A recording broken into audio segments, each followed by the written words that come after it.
So today we plan to cause a bit of a stir on electrifying.com because we are pitting the much loved, the much adored, the well-established Tesla Model Y against, ta-da, VW's latest poster child, the ID Buzz. Why are you looking confused, Nikki? Because why are we doing this again, Ginny? Just remind me why we're comparing these two. Okay, yeah, at first glance it might seem a bit strange, but actually they have a lot in common. Okay. They are both really practical family cars that we think are brilliant. Yes. They're both very much around the same price. So I thought, interesting exercise. If you are going to spend this much money, which would you go for? Which do we think is the best? I wonder which one it's going to be. Do let us know in the comments below what you think. And whilst you're there, spread a bit of festive love and subscribe to our channel. Put those notifications on because we've got loads of cool stuff coming out, particularly next year.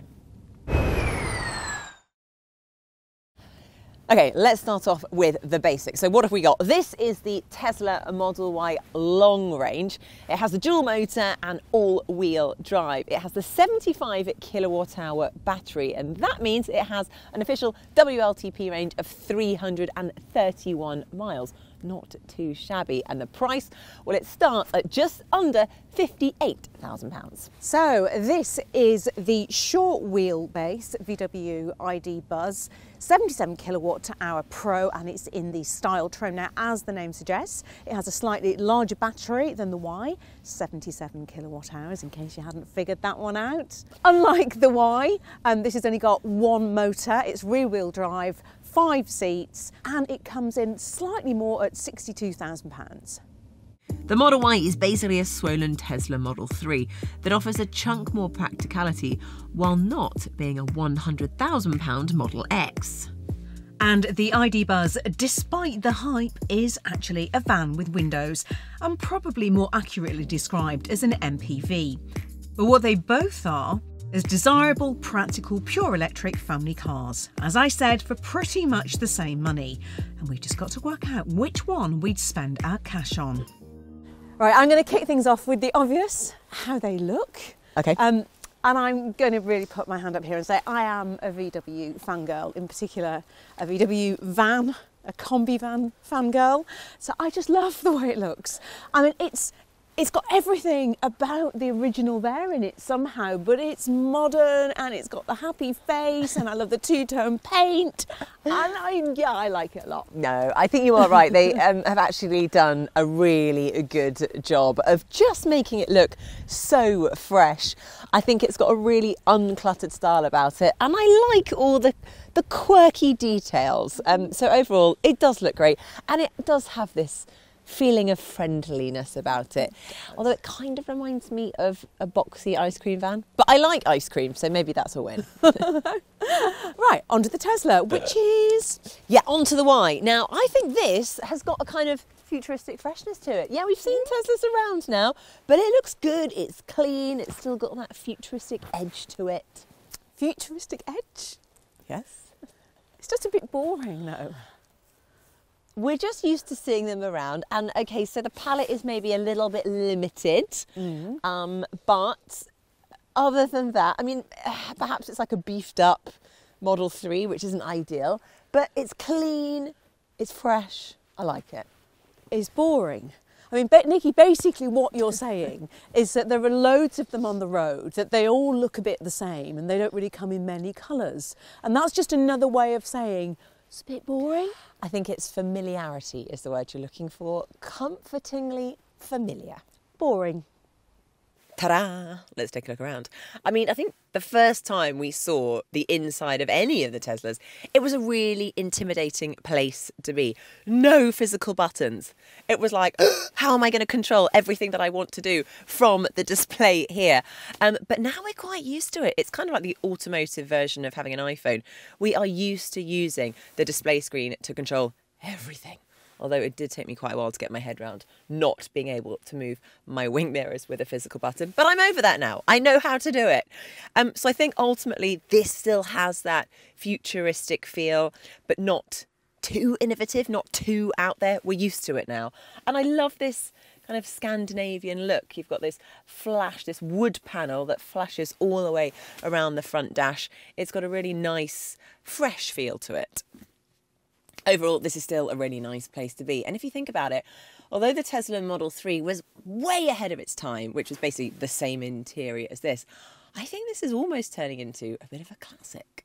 Now the hatchback reveals a seriously decent boot and then reveals another half decent boot. You could easily get a small, maybe 2 small suitcases in there. In total, you get a whopping 854 litres. And if you're still looking for more space, literally as simple as at the touch of a button, you have a lovely flat floor. I mean, you could literally fit the whole of IKEA in there. And you open up the frunk and ta-da! That is an extra 110 litres of storage space. So in total, you're not going to believe this, there is more storage space in the Model Y than the ID Buzz. Yeah, it doesn't make a huge amount of sense, but, well, you can't deny the facts. The one thing to bear in mind, though, is, of course, there are sort of more smaller compartments in this, whereas in the ID Buzz, it's one big space. Okay, so according to the official figures, the Model Y has 35 more litres of available luggage space than the ID Buzz, believe it or not. But, and this is a big but, why the Model Y has space in loads of nooks and crannies, not all of it usable, the ID Buzz just has, ta-da, this. This is just a big box with masses of usable space. There is a really useful low loading lip. I like the extra storage bit that you've got under there, keeps all the cables out the way. There's no frunk, but that's really not a problem. Space you are not going to be short of. And there are some massive advantages to it being a bit valley to look at. You see, the hatchback is so big, it doubles as a sunshade or maybe an umbrella, depending on the seasons. Very handy for filming on days like this. But if you do need to fold the seats, they don't fold flat like they do in the Tesla. And that could be important if you're carrying something like furniture. That slight downside apart, the good bits of the Buzz continue with these sliding doors on both sides. It's a massive bonus if you've got to load kids into car seats, and they're brilliant in tight car parks and fantastic for things like camping and days out. Back seat space is genuinely brilliant in here, and you can slide these back seats back and forth if you need room for bigger knees or luggage. So I've just completed a 500-mile road trip in this, and it was so practical with things like all the pockets on the back of the seats and the pop-up tables and more USB-C ports in the side of the doors. It's a really well thought out family car. Up front, and the Buzz feels less commercial, far more car-like. Yes, there is the slightly annoying VW Group infotainment system, which is really fiddly to use. But on the positive side, it hasn't crashed at all in the time that I've been using it, which actually is a first for me in a VW Group car. The dash layout, I think, is really good looking, and the seats are incredibly comfortable, and I just love these captain's chair armrests. And also, of course, the commanding view of the road that you get. It's really fantastic. It just feels spacious and light and airy in here. You've got brilliant headroom, the flat floor, and there are some really nice touches dotted around the place. This centre console moves back and forwards, and you can actually remove it if you need more space. The divider here in the middle is actually a little ice scraper, which is a lovely touch. Put that back in there. I really like the ID in the back of the seats, ID Buzz down there. You've got tons of USB-C ports in the doors, dotted around, and just loads and loads of cubby holes. There are so many areas to store things in the Buzz. This is one of my favourite. You pull this out here and you've got cup holders and a good amount of storage space in there. I think as well what really impresses me is the interesting use of materials. It feels very modern, and the build quality is really excellent. And you know what? Overall, it's just a lot more fun than the Tesla. Excuse me, Ginny, I think we can still have plenty of fun in here, although you're probably right. The ID Buzz does seem more playful, I'll give you that. However, if you like driving fast, then I'm afraid there is no competition. The Tesla Model Y has the ID Buzz licked, my friend. Now, I do also appreciate that no one actually really needs over 500 brake horsepower in their family wagon, but when does need come into it? I mean, who doesn't like a bit of extra oomph? And the Y definitely has that. 0 to 62 miles per hour in 5 seconds dead, and a top speed of 135 miles an hour. Yeah, a bit unnecessary. I'm almost tempted to say the Model Y is too fast, but is that a thing? Does that even exist? Nah. It's probably just a little bit faster than it needs to be. Now, this is the dual motor, therefore the all-wheel drive version, which means the Y can actually use that power, even if the road is grimy or greasy. It's not just fast, but it's stable. It really feels quite secure, and I think that's what you want in a family car, isn't it? This has twice the power than the Buzz, and I also really like the way that the brake regen works. And I think the feeling as well that this isn't a giant car. You get a lot of space inside for a car that has a relatively modest footprint. Okay, now here comes a small but. There are maybe a few issues. The Y, it's quite boomy and noisy on the wrong sort of road. The steering, it's perhaps a little bit over-assisted at times. Although I do think the ride is excellent on smooth roads. It can be a little bit bumpy on some of the back lanes, the country roads. I think it grips corners like a true champ though. The trade-off though, stiff knees on the bumpy bits. But overall, this car feels firm even on the 19-inch wheels. So even with that in mind, I think this is a pretty comprehensive driving victory for the Y. Yes, I do appear to be slightly outgunned in here compared to the Model Y.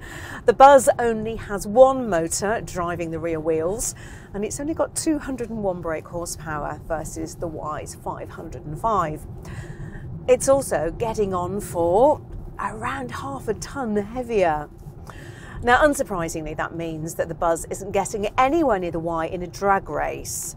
10.2 seconds to sprint from 0 to 62 is a little bit leisurely, more of a brisk walk than a sprint, come to think of it.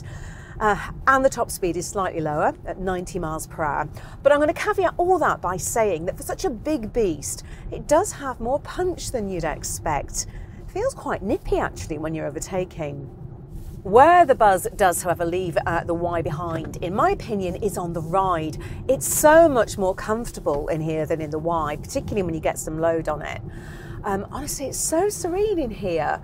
It's just a joy to sit in here on a long journey.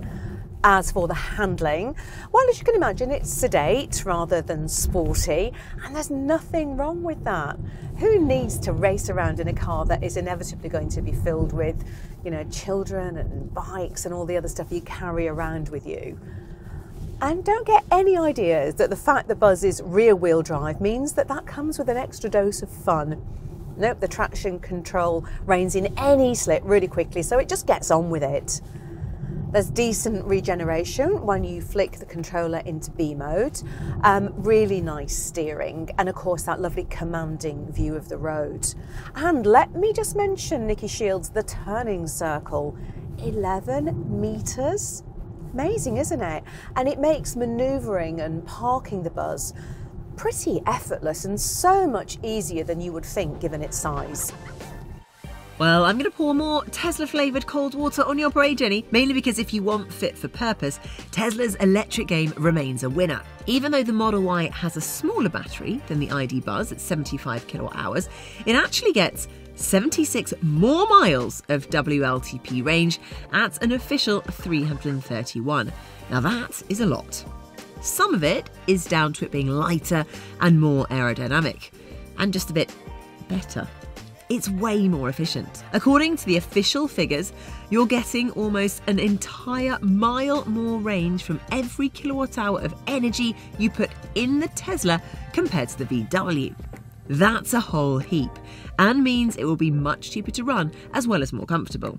You've been driving this Buzz for a few days now, Ginny. What have you been getting on the old efficiency meter?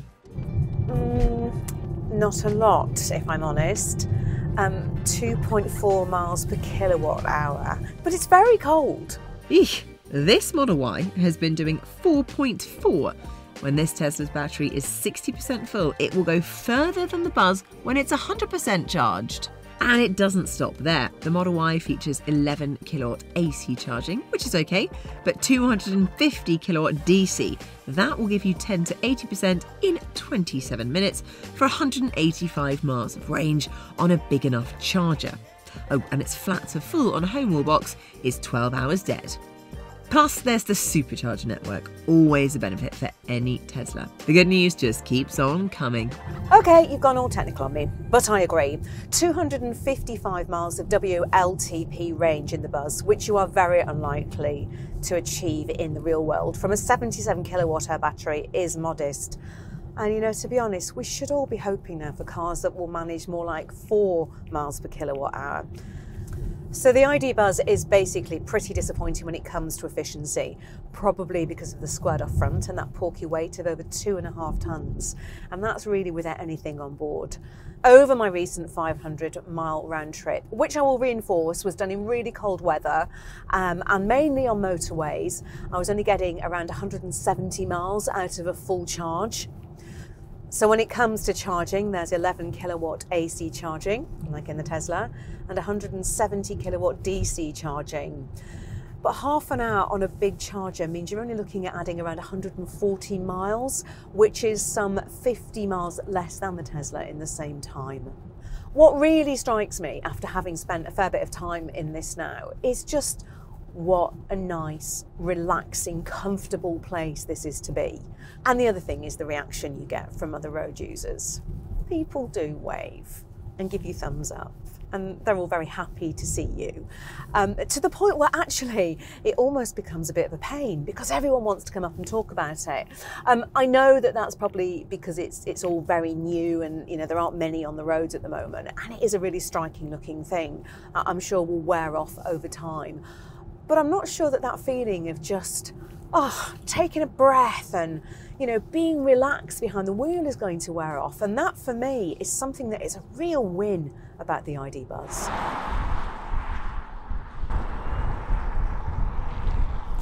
And I've still got more. Both cars can tow, but the Model Y can tow more. 1,600 kilos versus the Buzz's meagre 1,000. And you can actually get a Model Y, which does help. Waiting times at the moment are just 3 months, and the times are updated regularly on the Tesla website. And you get a 4-year unlimited mileage warranty on UK cars. Okay, all right, Miss Smug. There is a slight issue. The Buzz is so hot off the press. As we speak, the ID Buzz waiting list are 18 to 24 months. Stop it. That is likely to change. It could change. And okay, yes, the warranty is only 3 years or 100,000 miles. It has a longer ticket on the battery though. 2 years? I mean, I'll have definitely gone off it by then. Yeah, and the novelty, well, that was so last year. Look, to be fair, I hate agreeing with you, but I do think you've got a point. I think that could be an issue for the Buzz. How long are going to people remain excited for it? Because there's some really good cars coming out in 2023. Would you wait for the Buzz, or would you get tempted by something like the Fisker Ocean or the Kia EV9 that's arriving later this year? This is where it's going to start to get tricky. Start to get tricky? No, it was never tricky. All right, so let's do a bit of a final rundown. The Tesla Model Y long-range all-wheel drive is cheaper than the VW ID Buzz. It will cost £3,000 less over 3 years on a lease. It's twice as fast. It has twice the power. This is much more efficient. It charges more quickly. And pretty much has the same amount of space.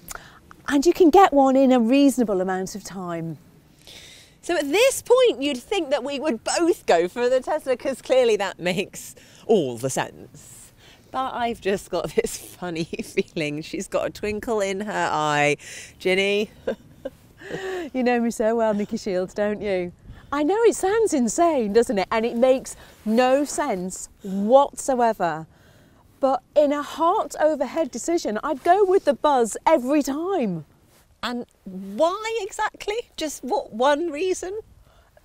Nothing really. It doesn't do anything better than the Y, but it just makes me feel happier. Well, there we are. It's a hearts over head reason. And no one can question that. If that's going to make you happy, and that is your decision.